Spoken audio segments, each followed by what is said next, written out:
Bien, vamos a ver a estos otros dos arquitectos. Regresamos, muchas gracias por andar por acá. Eh, Eric Perry, que es un arquitecto que a mí en lo particular me llama mucho la atención cómo ha tratado de trabajar estos aspectos de integración con arquitectura histórica, etcétera, allá en Gran Bretaña. Nos dice que la arquitectura es la más pública de las artes, la pública de las artes, ya que el público es un crítico severo. ¿A qué se refiere eso? El público está conformado por las personas, por los diferentes seres, cuando habitan un espacio y este espacio no tiene las condiciones adecuadas para la habitabilidad de estas personas, ¿qué es lo que hacen las personas? Tratar de modificar esta propuesta arquitectónica. O en el peor de los casos, la eliminan y la sustituyen. A diferencia de una obra artística, sí, la obra artística puedes tirar el monumento finalmente lo ponen en un museo y se acabó, pero el edificio no. Si el edificio no es deseado por la gente, no funciona para la gente, ahí es donde empiezan las fuertes críticas. Y a veces se remodela o se cambia totalmente su configuración, su partido arquitectónico para responder a otras necesidades. Entonces ya perdió el esquema original, este edificio. Richard Mayer nos dice, la arquitectura es vital y perdurable porque nos contiene, describe el espacio que nos movemos, la salida y el uso. También tiene aquí un esquema muy interesante sobre lo funcional, sobre cómo el espacio debe de permitir el libre desplazamiento de las personas, la penetración, pero también la salida de estos espacios y su uso. Los espacios deben de responder al uso que requieran las personas, o sea, cubrir las necesidades y las actividades de estos. Por lo tanto, la arquitectura es vital para el desarrollo humano. Punto. Eso es importantísimo. Tenemos por aquí otras tres arquitectas, una arquitecta y el despacho de Grafon Architect, que son las anteriores Pritzker, las que ganaron en el 2020, que son de Irlanda. En lo particular, su obra, búsquenla, muy interesante. Bueno, que será porque me gusta de pronto estos elementos o estos volúmenes que pudieran parecerse luego pesados y luego como hay unas transiciones en cuanto a su composición, no sé, me agrada mucho la obra de ellas. Elizabeth Diller, norteamericana, estadounidense, nos dice, la política del espacio, un término que ella comúnmente utiliza, significa que el espacio nunca es neutral, está bastante codificado culturalmente y nunca es el mismo en diferentes lugares. Hay muchos matices, como la relación entre lo público y lo privado, o incluso los grados de privacidad, los matices de comportamiento. Aquí ya nos está hablando que de pronto el espacio es un tanto flexible porque debe de responder a muchas condiciones públicas, privadas, a la privacidad, al comportamiento de los seres. Y el comportamiento va cambiando a lo largo del tiempo. Si este edificio se mantiene estático, este edificio va a terminar siendo obsoleto. Este espacio va a terminar siendo obsoleto. Y va a requerir una transformación del mismo. Pero si el espacio es flexible, o sea, se va adaptando a estos comportamientos, va a perdurar durante más tiempo sin que éste sea modificado en su estructura, en su forma, porque permite esta flexibilidad, ¿ok? Mientras que Yvonne Farrell y Shelley McNamara de Grafon Architect dicen, queremos describir la imaginación como la fuerza central de la arquitectura. O sea, para ellas la arquitectura es la imaginación. ¿Pero por qué se refiere a esto? La responsabilidad es el ancla ética de esta increíble profesión. O sea, hay que tener la ética para poder resolver o atender estas propuestas arquitectónicas. Se debe tener una responsabilidad social. El impacto de lo que hacemos, cómo participamos, cómo conspiramos, cómo planteamos preguntas sobre qué ingrediente adicional podemos imaginar que funcione, que enriquezca la vida de otras personas que ayude a la tierra a conservar su belleza. ¿Cómo puedo lograr esto? Pues requiere mucha imaginación, de ahí se refiere. Podríamos pensar, si nos están diciendo que la arquitectura es imaginación, la arquitectura es formas, propuestas oníricas, fantasía. No, no, no. La imaginación, en este caso, se está refiriendo mucho a la creatividad. Para poder tener propuestas creativas, que es otro término que vamos a revisar más adelante, pues se requiere en gran parte imaginación. Pero también es cierto que se requiere un bagaje, más bien un acervo de recuerdos y de memorias que tenemos aquí en nuestra mente. De ahí es muy importante que comencemos a conocer a otras arquitectas y otros arquitectos para de pronto ver estas experiencias y nuestro acervo irlo documentando, ir ampliando la documentación de nuestro acervo, y el día de mañana que nos digan hay que hacer un mercado público, ya recordé que tal persona hizo tal cosa en tal lado, no lo voy a copiar, pero voy a reinterpretar a lo mejor algo del material, algo de las alturas, algo de la propuesta funcional, algo de qué sé yo, ¿ok? Ahora, ¿qué dicen otros arquitectos? Como Álvaro Siza dice que la arquitectura es geometría. O sea, le está hablando de que de pronto son las propuestas geométricas. Quizás este arquitecto es lo que muchas veces pensamos inmediatamente de la arquitectura. ¿Qué es la arquitectura? Volúmenes. Porque él finalmente está haciendo la referencia a que la arquitectura se refiere a esto que es lo espacial, al envolvente geométrico. Pero no porque Álvaro Siza diga que lo más importante sea la forma. Yo aquí lo podría entender como que la geometría es uno de los puntos importantes dentro de la geometría, pero no es lo único, según Daniel Monroy, ¿vale? Jean Nouvel, francés, nos dice, la arquitectura es la petrificación de un momento cultural.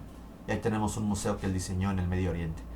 Ahí es algo muy interesante, porque la arquitectura va a responder a un momento, y ese momento tiene una estructura cultural, entendiéndose a la cultura como lo social, económico, lo político, lo religioso, lo tecnológico, etc.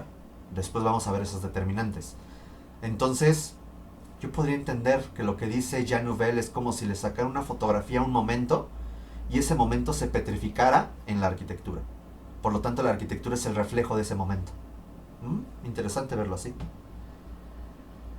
Christopher Jani, que tiene propuestas donde maneja mucho la luz, etc. Este es el aeropuerto de Miami. La arquitectura es el estado de ánimo. Estado de ánimo. Esto nos recuerda un poco a lo que decía Odile, la arquitecta Odile. La arquitectura es un estado de ánimo. Se trata de ideas o conceptos. La profesión trata de cómo traducir esas ideas al mundo real. Sí, porque resulta que esto es bien interesante porque un estado de ánimo se va a referir a cómo hay un estímulo y dentro de nuestro cuerpo, dentro de nuestro cerebro, se va generando una serie de procesos perceptuales, conscientes, que van generando una imagen, una idea. Y ese es el gran problema cuando estamos proyectando, y a ustedes les ha pasado. Quieren proyectar algo y se estancan porque no saben cómo esta idea que se ve padrísimo aquí, no saben dibujarla. Pero es que el punto no es el cómo lo dibujo al principio, porque como son ideas abstractas, lo que voy a comenzar a dibujar son cosas muy abstractas y poco definidas, las cuales voy a ir poco a poco y a través de varios dibujos, ir definiéndolas. Son premisas, son ideas. Las voy a ir articulando poco a poco a través de un proceso que es la conceptualización o el planteamiento arquitectónico, hasta poder llegar a esbozar una primera imagen. Pero jamás, no dudo que lo haya, no dudo que también gente con décadas de experiencia lo pueda hacer, pero es más lógico que de pronto uno trate de generar croquis, esquemas muy abstractos todavía, pero sobre todo que es esta relación del estado de ánimo. El estado de ánimo es una respuesta a un estímulo, como la arquitectura va a generar estímulos para que las personas tengan un estado de ánimo en nuestra arquitectura. Eso también está muy interesante. Francis Kéré, uno de los arquitectos más relevantes de origen africano, nos dice que la arquitectura es mucho más que arte y es mucho más que la construcción de edificios. La arquitectura entrega energía, hace que la gente se sienta orgullosa. Otro aspecto importantísimo dentro de lo subjetivo. La arquitectura, sí, pero va más allá de arte, va más allá de nada más construir, de lo técnico. Ella no está diciendo, va más allá del arte y de la técnica. La arquitectura de pronto puede generar identidad, puede generar arraigo, puede generar la idea de sentirse orgulloso.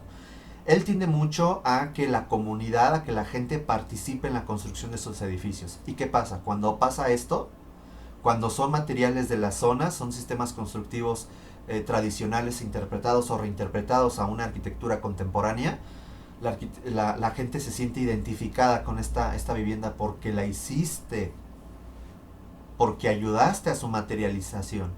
Por lo tanto, lo vas a cuidar más, lo vas a ver con orgullo, vas a decir, ay, no, participamos en esto.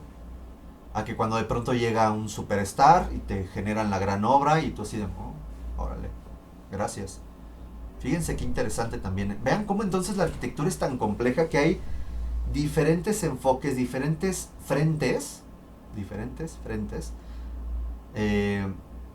del cómo poder analizar la arquitectura. Entonces, si quisiéramos buscar una definición general de arquitectura, bueno, sería un libro, porque hay muchas cosas. Yo vuelvo a partir de arte y técnica, de diseñar, proyectar espacios y construir su espacialidad. Yo me iría con eso. ¿Qué dicen los mexicanos y las mexicanas? Vamos a ver nada más a 4 para pasar a unas imágenes. Bien, pues tenemos aquí a Tatiana Bilbao y Gabriela Carrillo, quizás de las arquitectas contemporáneas más importantes de México. Hay otras muchas, Fernanda Canales, etcétera. Pero ahorita nada más puse 2. Todos los arquitectos y las arquitectas que he puesto ha sido porque estas frases que he ido encontrando me parecen pertinentes señalarlas, pero no tienen un orden específico de que porque me gusten más. Bueno, sí, también es porque me gusta su obra, ¿no? Pero simplemente estoy comentando parte del pensamiento teórico respecto a cómo entienden la arquitectura, ¿vale? No podríamos poner a todas y a todos porque jamás acabaríamos, no nos dura ni la carrera. Tatiana Bilbao nos dice que la arquitectura es un medio para generar o llevar calidad de vida, otra vez vida, a las personas. Sí, otra vez personas.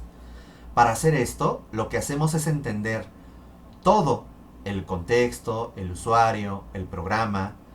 Nos ayudamos de muchas cabezas y disciplinas para poder traducir esto en un espacio. Ahí está, lo dice la arquitecta Tatiana, no lo digo yo. Coincidimos, el espacio. ¿Ok? Entonces, se requiere también una visión multidisciplinaria para poder generar un espacio.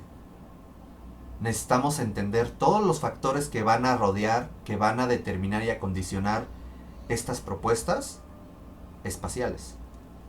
Gabriela Carrillo nos dice que hacer arquitectura es un proceso mucho más complejo que solamente diseñar. Hay que entender una estrategia, apropiarse positivamente de un territorio, planear la ejecución y el control de obra, administrar los recursos. Al final es la manera en que podemos hacer realidad un proyecto. Aquí ya nos está hablando sobre algo muy importante que es la factibilidad. Podríamos pensar en las obras más impresionantes o las más sencillas, pero si no hay las condiciones del sitio, las condiciones económicas, no hay un adecuado control en la administración y en los procesos de la construcción o la materialización de los mismos, no se puede realizar. Un enfoque ahí también muy, muy importante. 2 arquitectos mexicanos, Michael Rothkin y Javier Senosiain. Michael Rothkin nos dice, la arquitectura es un componente más para producir cambios relevantes en la sociedad. Otra vez esta importancia de que finalmente, y lo decía Jean Nouvel, ¿no? Que es un momento petrificado de la cultura. Bueno, pues de pronto la sociedad se va a identificar con esta arquitectura y esta arquitectura va como de la mano con esos cambios sociales que va teniendo a lo largo la humanidad. Javier Sanocía nos dice, el ser humano, otra vez el ser, no debe desprenderse de sus impulsos primigenios, de su ser biológico. Debe recordar que él mismo proviene de un principio natural y que la búsqueda de su morada no puede desligarse de sus raíces. Es decir, debe evitar que su hábitat sea antinatural. Fíjense, ahí estamos entonces hablando ya no nada más de lo perceptual psicológico, de la idea de vivir, sí, pero él ya nos está diciendo vivir de una forma lo más natural posible y no antinatural. Él tiene mucho esta idea, por ejemplo, lo podemos ver en su propuesta de la bioarquitectura, en donde él prácticamente no maneja ángulos rectos. Son curvos, porque habla de esta idea de una guarida, de un Edén, del vientre materno, etcétera. Ok, es una forma de entender la arquitectura y de hacer la arquitectura, en donde busca entonces un entorno que nos recuerde estas condiciones de un hábitat natural y que no se sienta como una caja o que se sienta como algo que no hay en la naturaleza. Ok, es otra forma de entender también la arquitectura, que a lo mejor choca un poco en cuanto a praxis con la propuesta de Michael Rothkin, pero que al final ambas personas están pensando en justamente el ser. Todas los arquitectos que estuvimos platicando hablan justamente del ser. ¿Ok? Y aquí tenemos algunas propuestas, o bueno, algunas ideas. Por ejemplo, es el Centro Médico Mai Tao en Tailandia 2012 de Agora Architects, en donde podemos ver cómo la forma finalmente va a ser consecuencia de los sistemas constructivos y de las necesidades de la gente.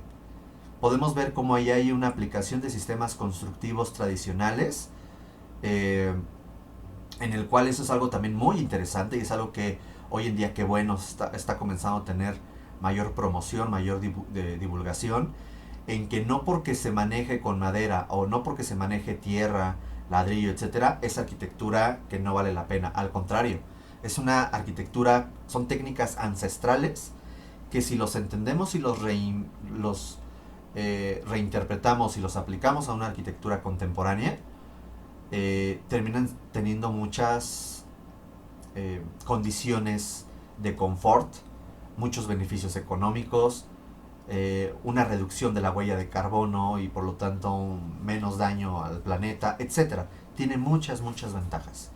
Aquí podemos ver este centro médico, que uno cuando habla centro médico se imagina estos grandes edificios blancos con una cruz roja. Vean, son elementos muy sencillos, son muros tapias, son muros de tierra comprimida, elementos de madera, tiene ahí un sobrecimiento seguramente de concreto. Debe tener seguramente estos muros algún tipo de agregado de cemento. Vemos ahí en la parte superior unas cubiertas de lámina, las ventanas muy interesante cómo las diseñan con madera, etcétera. Vean el interior, muy sencillo, está siendo lógico a un contexto climático, a los materiales de la zona, a las condiciones económicas también de la zona. Y no por eso significa que no se pueda hacer esta arquitectura. Al contrario, insisto, se requiere mayor imaginación, se requiere mayor creatividad para poder hacer esto. Único tache que le ponemos a las fotografías es que no hay personas.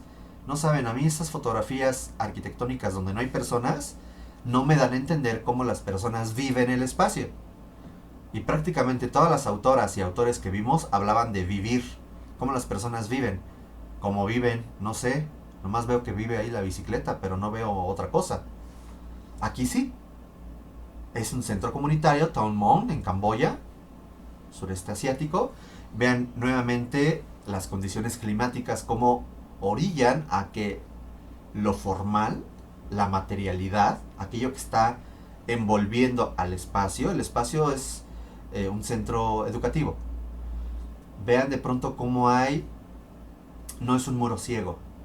A través de carrizos, a través de estos elementos de madera, que permiten el flujo del aire, de la ventilación, se está delimitando físicamente el espacio, más no visualmente, y eso genera un confort. Claro, eso no va a pasar en todos sus muros. Ahí podemos ver como al fondo tiene una disposición diferente que los muros laterales, o en la parte superior. Vean cómo hay un elemento que permite, que impide el paso de la luz directa, sin perder esta idea en cuanto a lo matérico, en cuanto a la consonancia o la armonía en el manejo de los materiales. De pronto vemos otro lado en donde ya tenemos un elemento, seguramente ahí es donde da más el sol, no lo sé, donde vemos concreto en la parte de arriba, y esto en la parte superior, que se llama muro gableón, si no me equivoco es el término, en donde es una malla y dentro de la malla hay piedra. Ahí está la propuesta. La forma va a atender obligatoriamente a las necesidades de las personas, para que estas personas puedan adecuar el espacio, adecuar las formas, y nunca al revés.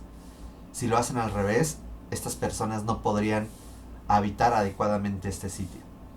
Esta es la escuela primaria de Chuquibambilla 2013 por Marta Macaglia y Paulo Alfonso de Bosch Arquitectos en Perú. Y aquí podemos ver cómo hay una comunidad que está viviendo, que está disfrutando, que está gozando esta atmósfera que se genera a partir de estas construcciones con técnicas vernáculas aplicadas o bajo un enfoque contemporáneo. No son los grandes volúmenes, no son los grandes materiales, porque no se requieren. Vean ese patio que está ahí, que es una especie de jardín pétreo, si lo podríamos llamar así. De pronto luego nosotras y nosotros decimos, vamos a poner un espejo de agua. ¿Se requiere un espejo de agua? Ya vimos que no. La gente necesita estar caminando por ahí. Bueno, tampoco pongo pasto, porque esa idea del pasto inglés limpio, así verde, es muy difícil de cuidar, de mantener, y no en todos los lugares se da. Y si la gente va a estar pasando, además se acaba en el paso. Entonces, pues pongo un jardín pétreo. ¿Ok? Vean de pronto cómo la gente está disfrutando el espacio. Eso es algo muy importante. Por ahí de pronto Le Corbusier decía que la belleza de los edificios radicaba en que la gente fuera feliz. Si la gente está disfrutando el espacio, entonces el edificio es bello. Es una interesante postura. Vemos aquí algunos elementos constructivos, cómo la gente está... Estas fotografías me gustan porque vemos cómo la gente... No sé si están posando, podría ser, pero vemos cómo la gente está viviendo el espacio, cómo se sienta, cómo se recarga en la columna, cómo está esta mujer cargando a su niña, cómo la gente está resguardándose de la incidencia solar directa y se están ocultando.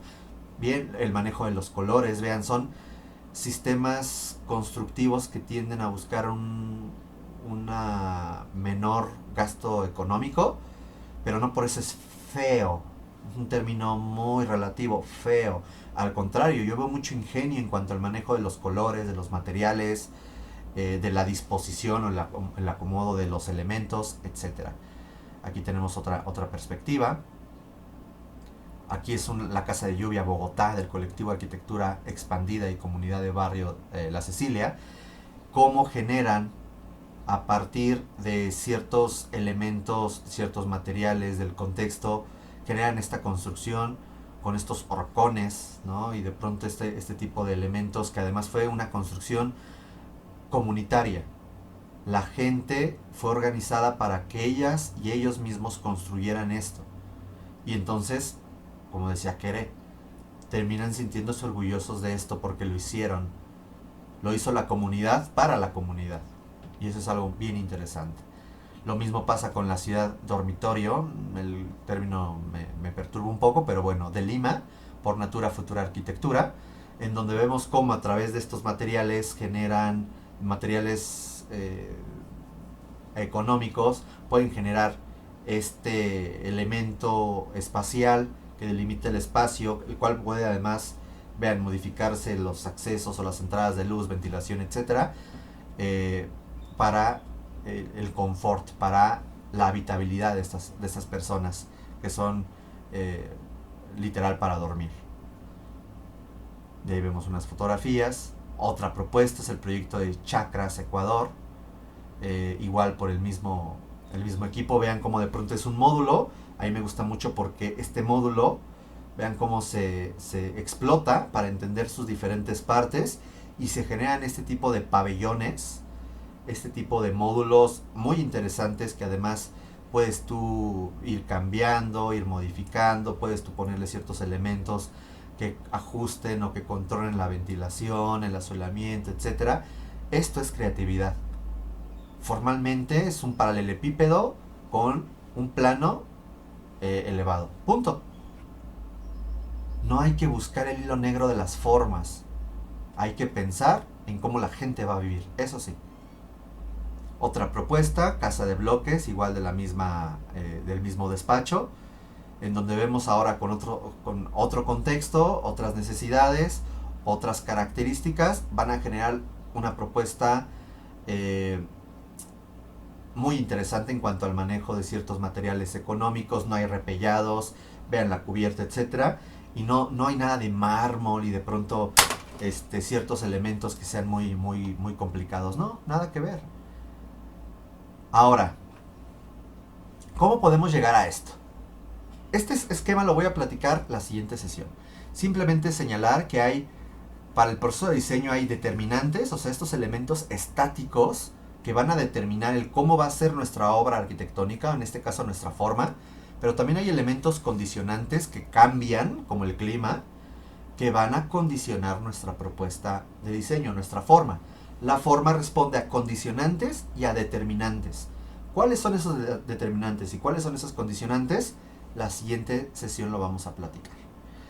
Por ahí hay un autor que se llama Marco Vitruvio Polión, que él señala que en su obra, que después en el Renacimiento va a ser difundida, como elementos básicos de la arquitectura, el orden, la disposición, la euritmia, la simetría, el ornamento y la distribución. Y ahí estoy poniendo qué significa eso. Por ejemplo, ordenación nos dice la proporción de sus elementos y la composición armónica de la obra. La disposición es la colocación apropiada de sus elementos, su representación. La euritmia, la concordancia de las partes en altura, en anchura, en profundidad, con respecto a las medidas del ser. Simetría, apropiada y correcta armonía en la geometría. Ornamento, aspectos de la obra y ensamblado de cada una de las partes con belleza. Distribución, mejor uso al mejor coste. Administración de materiales, tierras y costos. Esto él consideraba como la esencia de la arquitectura. Y podemos ver de pronto esta representación en la Maison Carré, se llama este edificio que está en Nimes, Francia, en donde vemos esta armonía clásica o una muy buena obra que representa la armonía de la arquitectura clásica en la Roma imperial. No vamos a entrar en los detalles, pero vean cómo dentro de nuestro chip occidentalista vemos que esto es ordenado, esto es bello, esto tiene un ritmo, tiene una composición que nos llama la atención y que nos parece bella. ¿Ok? A lo largo del tiempo su tratado se fue redescribiendo, republicando, etc., hasta que un francés de nombre Claude Perrault enfatiza dentro de la obra de Vitruvio, quien sí lo dijo, pero no consideró como los elementos básicos, ya vimos cuáles son, la famosa tríada vitruviana: utilitas, formitas y venustas. Significa que la obra arquitectura está formada por la utilidad, la solidez y el deleite. En esta propuesta de Hernández, Viviana Barneche y Luis Hernández, nos están diciendo que dentro de la obra de Vitruvio podríamos encontrar que en el rubro de la edificatio, de la edificación, vamos a encontrar que las propuestas privadas y públicas van a atender este carácter o estas condiciones de firmitas, utilitas y venustas. ¿Qué rayos es eso? Eso se va a referir a que la obra debe de poder usarse, que la obra debe de ser resistente en su construcción, pero que la obra también tiene que ser bella. Claro, el concepto de bello ha ido cambiando a lo largo del tiempo y después lo veremos. Antes se decía que lo bello tenía que relacionarse a la naturaleza, las matemáticas, la proporción, etc. Y aquí es muy importante, pudiéramos nosotros ver una serie de obras en donde vemos cómo estas características buscan ser funcional, ser bello, ser atractivo a la vista. Es el Panteón de Agripa de Roma, y vemos cómo la propuesta estructural constructiva es impresionante. Una cúpula con una altura y una anchura de 42 punto y tantos metros de diámetro. Es impresionante, esta es una de las mayores obras de la antigüedad. Pero ¿cómo podemos entender nosotras y nosotros nuestros objetos arquitectónicos? Me voy a ir pasando ya por tiempo directamente a esto. Es un esquema que yo realicé, es una síntesis que he estado generando y que está en constante cambio. ¿Podríamos partir de la propuesta vitruviana de firmitas, utilitas y venustas? Sí. El ser siempre debe estar al centro, ¿ok? Porque a partir de esta dinámica social es que vamos a atender la propuesta arquitectónica, que tendrá que atender aspectos funcionales espaciales, aspectos estructurales constructivos, aspectos formales expresivos y sobre todo cómo estos tres interactúan con el contexto. Muchas veces el contexto se incluye dentro de lo funcional, pero para mí es algo que va a impactar en la forma y en la función. Aquí tengo yo un esquema general que después vamos a revisar. No se preocupen, no crean que se los muestro y no lo volvemos a ver, donde vamos a ir explicando estos elementos. La forma la vamos a encontrar en sus aspectos formales expresivos, que va a estar conformado por muchos elementos. No es nada más llegar y poner cilindros y cajas y pirámides. Va más allá de eso. Porque esto se tiene que relacionar y responder a lo funcional, a lo constructivo, pero también al contexto. Y viceversa. El contexto a la función, a la forma, a la estructura a la forma y a la función, etcétera. Es esta dialéctica, es esta visión holística, como hoy en día le dicen, la visión integral de la arquitectura. Compañeras y compañeros, ha sido un gusto saludarles. Hasta aquí llega esta sesión. Estos últimos puntos los trataremos más adelante y platicaremos también en nuestra sesión Zoom. Cuídense, gracias y hasta pronto.